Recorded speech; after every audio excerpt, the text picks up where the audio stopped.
વડોદરાના મોક્ષી ગામમાં ડ્રગ્સની ફેક્ટરી ઝડપાઈ। 3,37 લાખના ડ્રગ્સ સાથે 2 આરોપી ઝડપાયા।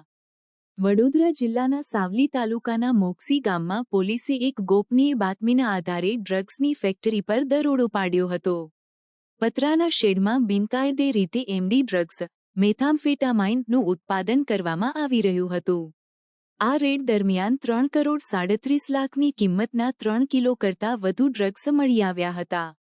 પોલીસે ફેક્ટરીમાંથી ડ્રગ્સ બનાવવાની મશીનરી અને રો મટીરિયલનો મોટો જથ્થો પણ જપ્ત કર્યો છે।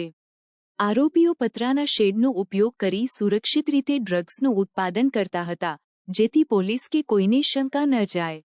આ સમગ્ર ગેરકાયદેસર પ્રવૃત્તિ લાંબા સમયથી ચાલી રહી હતી। પોલીસે ઘટનાસ્થળેથી મોક્ષી ગામના જગદીશ મહિડા અને ગોરવા વિસ્તારના પ્રેમચંદ કુમાર મહંતોની ધરપકડ કરી છે। તેઓ ડ્રગ્સની વિક્રિપ્તિ અને ઉત્પાદન માટે જવાબદાર હોવાનું ખુલ્યું છે।